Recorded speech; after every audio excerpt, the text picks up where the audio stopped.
que amparem os trabalhadores da casa, os frequentadores da casa, para que seja um ano próspero, com paz, com saúde e com muito trabalho. E esse tema de hoje é muito interessante, justamente por essa época de início de ano, né? Normalmente, alguns de nós no final do ano, a gente faz um balanço do que foi positivo, do que não foi tão positivo, do que poderia ser melhor. E dentro desse balanço, a gente cria planejamentos para o ano que se segue. E alguns de nós já até começou a realizar esses planejamentos, a iniciar alguns planejamentos que foram aí, vamos dizer assim, imaginados já no final do ano passado, ou pouco antes. Então, já dando sequência a esses planejamentos. Só que, dentro desses planejamentos, quando a gente começa a colocar em execução, pode ser que aconteça algumas dificuldades, pode ser que aconteçam algumas adversidades, aquele contratempo que a gente não esperava, aquela situação e por mais que a gente pensasse, não, isso dá para passar, mas de repente se torna um problema tão grande que a gente sente que aquela rédea da vida foge da mão. E aí são aqueles momentos de turbulência, as dificuldades. De repente o desemprego que chega, o final de um relacionamento, de repente a enfermidade que bate à nossa porta, a perda de um ente querido. Se nós fôssemos aí listar as adversidades, as dificuldades que a gente pode enfrentar na nossa vida, de espírito aí de aprendizagem, seria uma lista infinita. E alguns anos atrás, isso chamou um pouco a atenção de alguns pesquisadores do comportamento humano. Então eles perceberam que determinado grupo de pessoas passavam por essas turbulências da vida e não sentiam muitos impactos dessas turbulências, não se deixavam afetar.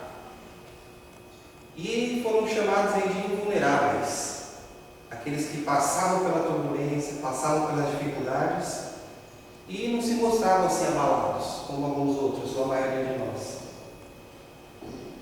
E só que como a ciência também é de evolução, esses mesmos pesquisadores foram observando o comportamento e foram tentando buscar, porque eles acharam que invulneráveis ainda não era a palavra. Ainda não era assim, não definia essa resistência das pessoas. Então foi emprestado na física o termo resiliência,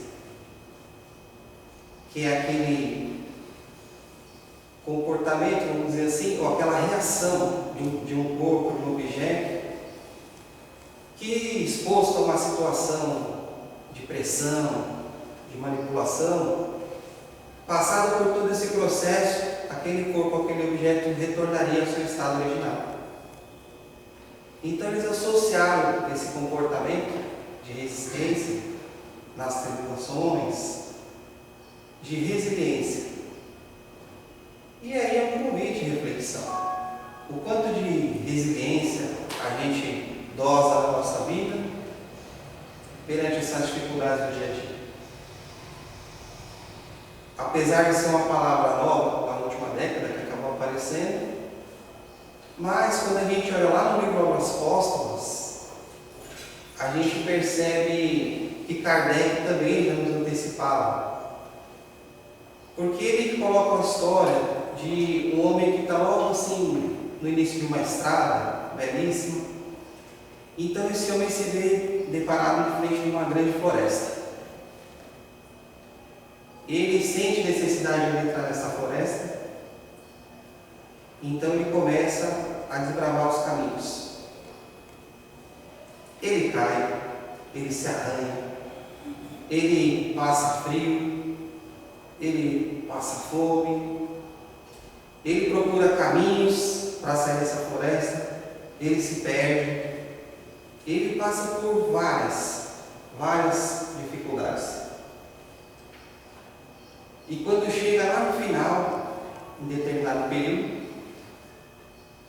ele tem mais um espaço de estrada livre para percorrer, onde ele descansa um pouco, toma fôlego, mas logo à frente ele percebe que tem uma outra floresta, que ele também precisa seguir. Ele segue novamente adentro nessa segunda floresta. Só que ele já está com a experiência da primeira. Então, alguns equívocos que ele teve na primeira vez, ele já está mais maduro, então ele evita. Mas ainda assim, ele, buscando novos caminhos, ele cai, ele se arranha. Digamos que ele se machuca um pouco menos, que ele sente um pouco menos desse impacto. Mas mesmo assim, ainda sofre.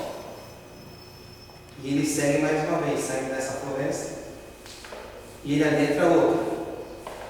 Quando ele chega nessa outra, ele encontra um lenhador. E esse lenhador acaba indicando alguns caminhos para que ele sofra menos, para que ele não tenha tanta dificuldade. Então ele decide seguir o conselho desse lenhador e vai atravessando as florestas, sentindo menos impacto e atravessando com mais velocidade, observando alguns pontos que lá no começo para ele ainda era desapercebido, não tinha tanta importância. E aí quando ele atravessa a última floresta, ele vê que ela acaba como se fosse no topo de uma montanha. E aí ele olha para trás e vê todo o caminho que ele percorreu e vê que tem muitas outras também pessoas andando naquela floresta, perdida, passando pelos caminhos que ele passou. E aí ele encontra um ancião e diz: nossa, foi difícil, mas eu consegui. Mas veja só quantas e quantas pessoas ainda estão lá também. Mas por que não tem um caminho reto onde eles possam já seguir direto sem passar por tudo isso? Aí o ancião dá a resposta a ele, diz: mas meu filho, se o caminho fosse mais fácil, quantas coisas será que você teria deixado de aprender? Quantas experiências que agora você já tem, que você teria deixado de vivenciar? E se você reparar entre uma floresta e outra, você vai perceber que algumas pessoas não têm tanta pressa de entrar na floresta. Você vai perceber que algumas outras pessoas passam mais rápido pela floresta, porque evitam certos caminhos. Então o homem fica admirado e começa a reparar o caminho que ele fez lá no comecinho e começa a falar assim: poxa vida, mas eu lembro até de ter passado ali, tropeçado ali, mas olha como eu estava perto da outra saída. Se eu tivesse insistido um pouquinho mais, talvez eu passasse por aquela dificuldade de uma outra forma. Se eu tivesse de repente seguido aquela outra direção ali, olha como aquilo me tomou um tempo desnecessário. E ele fica nessa reflexão do que poderia ser. E aí o ancião diz: meu filho, está vendo quantas pessoas estão lá no meio do caminho? E ele lembra: lembrei também de uma das pessoas que encontrei lá no meio do caminho, que me falou sobre um abismo de caminho sem volta, que a cada 1000 pessoas, só uma pessoa, acho que acaba sobressaindo daquele abismo ali. E o ancião diz: realmente existe, mas é muito mais imaginário. Não existe um abismo que teria sido construído de uma forma que a pessoa não conseguisse sair. Mas ainda assim sairão, porque isso está mais impregnado na sua mente do que realmente a situação real. Eles vencendo justamente essa barreira criada por eles mesmos, eles também retomarão o caminho da floresta e chegarão, cada um ao seu tempo. tem certos temas que a gente precisa também pedir ajuda aos poetas.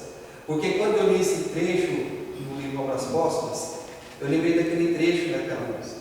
Não é sobre chegar ao topo do mundo e saber que venceu, mas é sobre escalar e perceber o quanto o caminho te fortaleceu. A nossa vida de encarnação, a nossa vida no planeta de provas e expiações, ainda requer muito dos nossos esforços. A nossa vida aqui, enquanto aprendizes do Evangelho, até que esse Evangelho adentre realmente em nós, é possível que ainda passe por muitas outras dificuldades, e é possível que a gente possa ainda exercitar bastante esse conceito da resiliência. E a gente, adentrando a doutrina espírita, percebe que esse conceito é até mais profundo, porque como o corpo, o objeto, que é colocado numa situação de pressão, de dificuldade, de manipulação, e depois retorna ao seu estado original, depois que nós passamos por determinada situação, dificilmente somos os mesmos. E mais, quando a gente olha para trás, assim como esse homem lá na floresta, a gente olha para trás e fala, meu Deus, como eu passei por isso? Nossa, hoje eu estou admirado comigo mesmo, porque realmente. Ou ainda ficamos na reflexão, o que será que eu poderia ter feito diferente para sofrer menos? Mas é importante saber que em cada processo desse ciclo é importante para o nosso amadurecimento espiritual. Esse homem representa realmente as nossas oportunidades da encarnação. As florestas são as próprias reencarnações. As dificuldades, as adversidades, tudo isso que envolve o que nós já conhecemos como dificuldade, como desafio, são os espinhos, são os caminhos que a gente toma que de repente são as escolhas. E Deus, dentro desse livre-arbítrio que Ele nos dá, deixa a gente à vontade para escolher qual caminho tomar. Está lá no livro dos Espíritos, questão 258. Os espíritos da erraticidade têm consciência das dificuldades que irão sofrer ao encarnar, e os espíritos respondem, eles mesmos que escolhem. Eles mesmos que escolhem. Ou seja, dentro do nosso planejamento encarnatório, cada um de nós tivemos a possibilidade de, vamos dizer assim, desenhar esse planejamento do que nós precisaríamos melhorar, do que nós precisaríamos passar para de repente alcançar um pouquinho mais dentro da nossa evolução. Então, a doutrina espírita nos traz um tesouro, que é esse esclarecimento dos desafios, ante os desafios da nossa vida cotidiana. Porque não é fácil, e é bem na verdade que não pode ser tão fácil. Porque depois, como tendência humana, pode ser que a gente não valorize aquilo que vem fácil. Logo, aquilo que dá mais dificuldade, aquilo que dá mais trabalho a gente conquistar, aquilo que suamos para conquistar, a gente dá um pouco mais de valor, porque sabemos o esforço.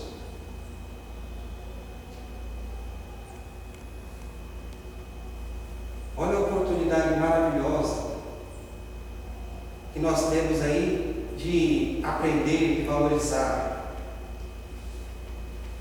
através da encarnação presente. Aí acontecem os problemas, os desafios, as oportunidades de crescimento.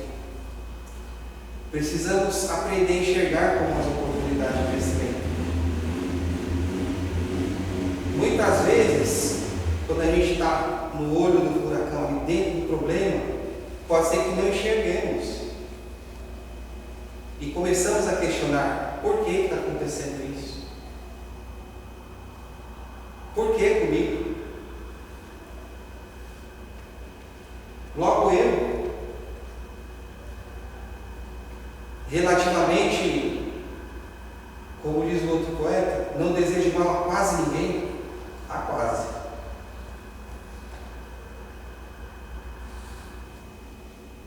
Quanto tempo tem?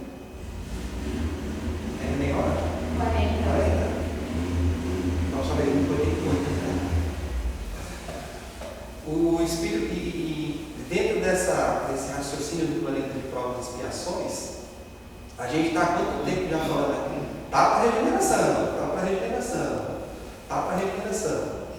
Mas enquanto habitantes do planeta, enquanto nós ainda não merecemos essa morada de regeneração, o planeta ainda não muda. Porque não é uma coisa externa, vai ter que ser uma coisa de dentro para fora. A nossa tarefa é a evolução individual, mas também coletiva. Precisamos ajudar na obra divina. Quando uma pessoa melhora, ela arrasta vários outros corações para que aquele núcleo familiar, aquela rua, aquele bairro, aquela cidade, vá também aspirando essas melhorias morais. Então a gente precisa já ter essa consciência. Será que, de repente, a doutrina espírita é nova? Será que foi a minha primeira encarnação como espírita? Pode até ser. Mas será que foi a nossa primeira encarnação como cristãos? É uma reflexão. É um começo. E Jesus, nosso modelo e guia, ele já apontava para a gente a direção. Ele, como lenhador da floresta, já mostrava para a gente os caminhos. Através do seu comportamento, de modelo e guia, ofertando o Evangelho, e agora nós com a visão sobre a luz da doutrina espírita, sem erro de interpretações, sem equívocos, que de repente a gente possa ter tido no passado, já sabendo que agora depende unicamente de nós, das nossas mãos. Porque é possível que antigamente nós terceirizávamos a culpa das nossas falhas. Era o diabo, era o demônio. E agora, a tomada da decisão, sabemos que temos nosso livre-arbítrio, e a coisa chuva, rapaz, olha que beleza. Tá vendo? Olha a diversidade da vida. Porque a vida é assim.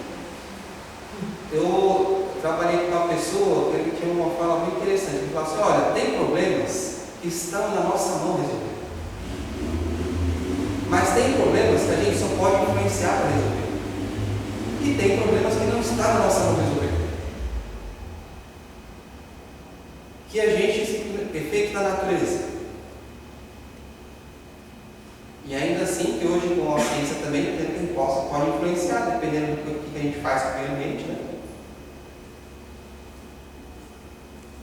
Então, aquilo que está dentro da minha mão resolver é pedir forças para a gente realmente caminhar.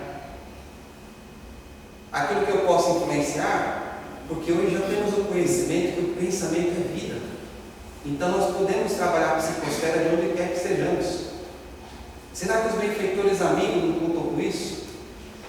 De repente é necessário que você esteja em determinado lugar. Eles estão contando com o pensamento daquele médium, que cada um tem a sua característica fluídica. Então estão precisando daquela característica daquela pessoa para que ela eleve uma prece naquele ambiente. Ou ao menos um pensamento positivo no meio da turbulência, para que eles tenham acesso a atuar através de você naquele ambiente, melhorando a psicosfera, trazendo a vibração mais leve no meio da discussão, no meio daquela turbulência. E hoje em dia, esses meios de comunicação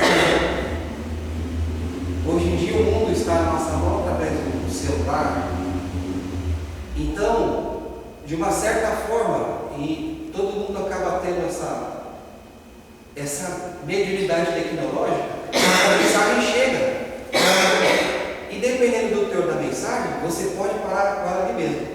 Ou você pode disseminar ódio, ou você pode disseminar notícias que não vão agregar a ninguém, ou você pode disseminar mensagens positivas.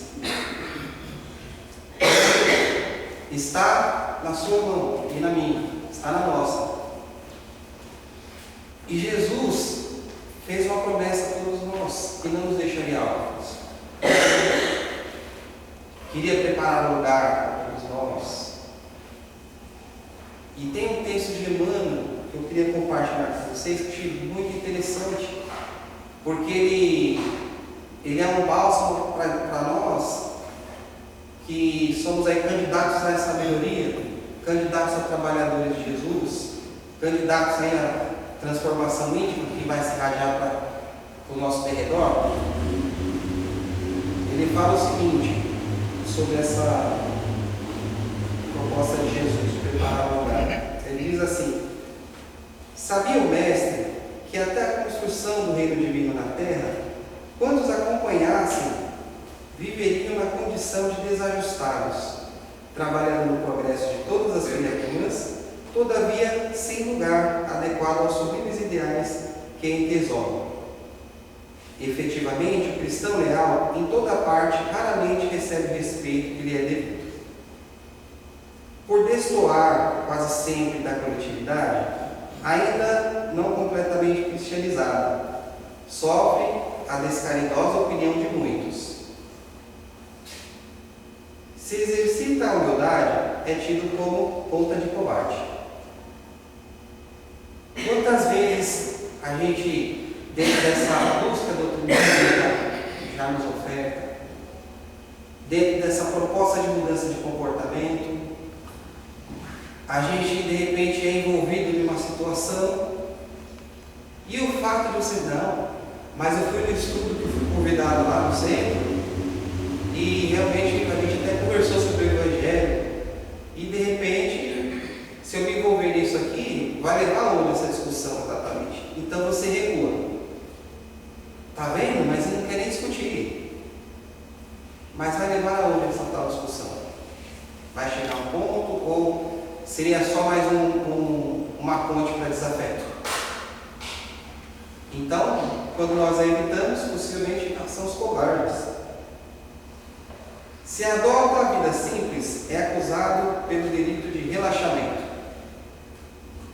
É aquele que de repente não liga muito para as aparências, não liga muito para a questão de ostentar. Não, mas com certeza isso é relaxado. Olha como anda, olha como fala. Se busca ser bondoso, é categorizado por tolo. Mas você vai ajudar fulano de novo? Já passaram por isso? Quem nunca? Mas como assim? Você não viu o que ele fez?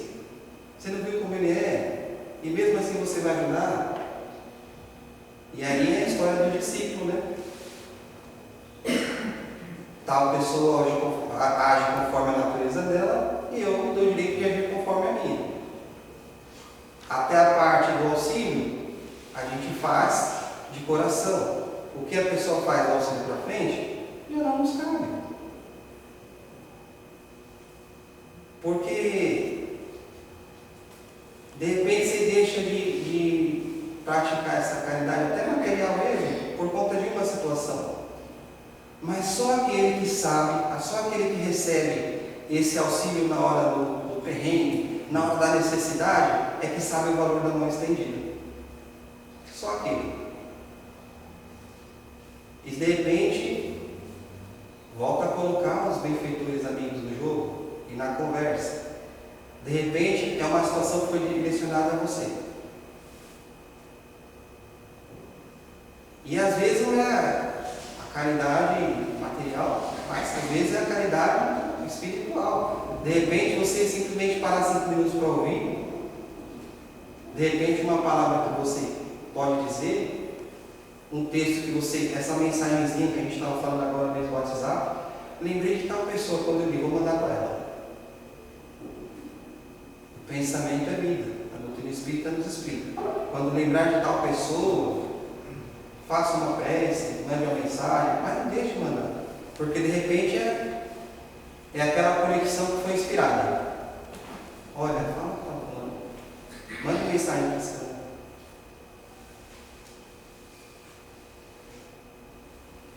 Se administra dignamente, é julgado orgulhoso. Se administra dignamente, é julgado orgulhoso. Puxa vida, mas são algumas falas que podemos sofrer. Ele está colocando aqui a situação daquele que já abraçou o Evangelho e que de repente, pelo seu comportamento diferenciado justamente pela proposta do Evangelho, é julgado perante os outros. É como aqueles que ficaram olhando o mestre salvar lá os escorpiãozinhos na beira da lagoa e depois criticaram. Acho que eu já contei isso para vocês, irmãos, né? Dessa história. Vou relembrar só para fazer sentido. Diz que o mestre estava caminhando com os discípulos à beira de um lago. E aí, de repente, o mestre ia à frente, os discípulos iam para trás. E aí o mestre percebeu que na beira do lago ali estava se afogando ali um escorpião. E aí, por impulso, ele já foi, pegou o escorpião, ia tirar do lago e colocar a margem ali. O escorpião foi e picou o mestre. Aí, por reação, soltou na hora, o escorpião caiu de novo no lago. Aí ele foi pegar de novo o escorpião e tirou. E aí os discípulos começaram a criticar. Mas, mestre, como o senhor foi dando a oportunidade para esse ingrato? A primeira vez que o senhor foi socorrer, ele já lhe atingiu? Ele já lhe feriu? Não perdeu a chance? E aí foi onde o mestre falou. Ele agiu conforme a natureza dele e eu agi conforme a minha. E aí nós vemos, dentro desse mesmo cenário, aquele que tem a postura de ajudar, independente de qualquer coisa,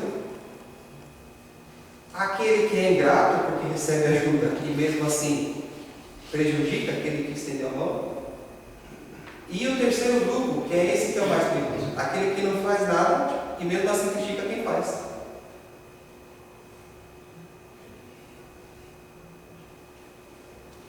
Se usa a tolerância, é visto por incompetente.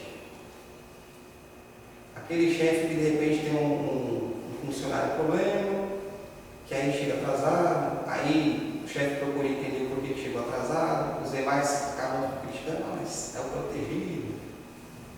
Mas por ética e por caridade, por já entender os preceitos do Evangelho, o chefe não expõe o que acontece na vida da pessoa, mas também é criticado porque fica como se aquele outro fosse protegido. Se mobiliza energia, é conhecido por cruel. E a outra contrapartida. Aquele que tem a oportunidade de liderar e de repente trata ali a mão de ferro. É assim que tem que ser. É o déspota, é o tirano. É assim que eu quero. Se a maioria das lideranças soubesse como que é positivo, ouvir, pode ser que a gente tivesse equipes mais sólidas, grupos mais próximos. Tem um texto também que, está lembrando disso aqui agora, que fala justamente após a pandemia, no momento que muitos faz diferença, né? Há muitos grupos que trabalham junto em um determinado tema, um determinado ideal, e após a pandemia passou por grandes desafios de reagrupamento, né? A gente fala dos centros espíritas porque é onde é o nosso universo, mas outras denominações religiosas, outros segmentos religiosos também passaram pela mesma situação. E aí foi um texto que eu vi que rodou muito assim na internet, né? Falando que um dos participantes de um grupo desses muito ativos, começou a se afastar. E, sem algum motivo aparente, começou a se distanciar, começou a faltar nos estudos, começou a faltar nos trabalhos. E aí, o dirigente muito sensível percebeu essa ausência e se dispôs até a fazer uma visita a essa pessoa. Então, foi uma visita muito peculiar, porque esse dirigente, esse líder, esse pastor, esse padre, seja lá qual for a denominação dessa liderança na nossa analogia, foi fazer a visita a essa pessoa. E aí, quando chegou na casa dessa pessoa, ela estranhou, convidou para entrar, convidou para tomar um chá, e foi dito muitas coisas, só que em silêncio, naquela visita. O dirigente sentou à frente, sentou numa cadeira, o anfitrião sentou na outra cadeira, e eles ficavam observando uma lareira. Então o dirigente se aproximou da lareira e afastou uma brasa que estava bem assim acesa, dava chama, afastou ali da fogueira que tinha na lareira. Então eles ficaram observando a reação que teve essa brasa, que era viva, que era vibrante. Foi se apagando, esfriando. E o dirigente pega essa mesma brasa e devolve novamente a fogueira.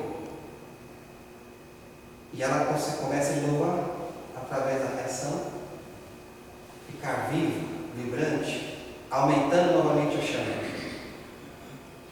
Então o anfitrião levanta, dá um abraço ao dirigente e diz: amanhã eu volto. Então, às vezes, é possível que a gente tenha esse olhar, porque todos nós somos importantes dentro do grupo. Aquele que pensa que, mas se eu não for, alguém vai fazer. Tem muita gente lá para fazer o que eu faço. Mas como a gente já falou, é necessário que em determinados trabalhos aquele membro esteja presente, aquela pessoa esteja. E só quem tem a deixar de ganhar, porque não vamos falar de perder, mas quem tem a deixar de ganhar é esse que eventualmente se afasta da brasa, da fogueira. Porque a nossa chama individual, a nossa brasa individual, ela agrega a lareira. Então todos nós somos importantes dentro do conjunto. Todos. A mínima tarefa, que aos olhos da gente parece mínima tarefa, feito com grande amor, pode ser que naquele dia daquele trabalho se torne a tarefa maior do trabalho e da sustentação do trabalho.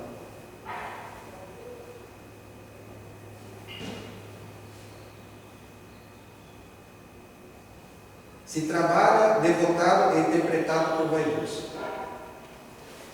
Se procura melhorar-se assumindo responsabilidades no esforço intensivo das boas obras ou das prevenções consoladoras, é indicado por fingir. Lá no centro você é uma pessoa, aqui em casa você é outra. Mas você não faz o que você fala. Mas se já estamos reconhecendo onde é o nosso ponto de evolução, e às vezes são muitos, se já estamos estudando, já estamos procurando, isso tem que ser levado em conta. Isso precisa ser levado em conta. E não por os outros, por nós mesmos. Vamos olhar lá para fevereiro de 2022 e de repente perceber como que nós éramos e agora como que já mudamos. E um ano se muda muito. Quer reparar? Pega uma foto sua. Você olha assim, nossa, meu cabelo, minha barriguinha, né? Tô aí. Nem murchei na hora da foto. E aí você olha depois e fala, acho que o tempo foi misericordioso comigo. Então são oportunidades que a gente, são apontamentos que às vezes nos fazem, que precisa fazer sentido para a gente o que a gente está fazendo.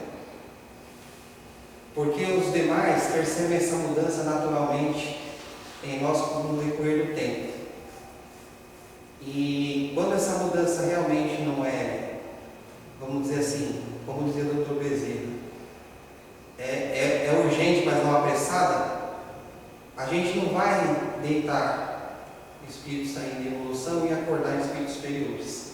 Tem todo um trajeto aí. Mas, assim como o homem na floresta, cada arranhão, cada machucado, cada equívoco, cada escolha vai fazer diferença para que a gente componha essa estrutura de maturidade espiritual. Porque a proposta de quando o homem chegou lá no topo do ancião foi a seguinte: meu filho, já que você já chegou até aqui, agora você tem uma visão diferenciada, porque você também errou, porque você também passou por ali, porque você também sabe qual caminho poderia ser melhor, por que você não volta e ajuda aqueles que ainda estão perdidos? E o homem aceita. Ele volta e faz o trabalho que precisa ser feito. Como a evolução é infinita, qual será a outra experiência quando ele acaba? Porque a primeira ele pensou em si, passando pela floresta, trabalhando ali a sua experiência. Só que essa segunda possibilidade pode ser que ele amplie a sua visão e através dessa mão estendida a outros que também passaram pelo que ele passou, quanto aprendizado também ele não vai angariar, quantas experiências também ele não vai absorver.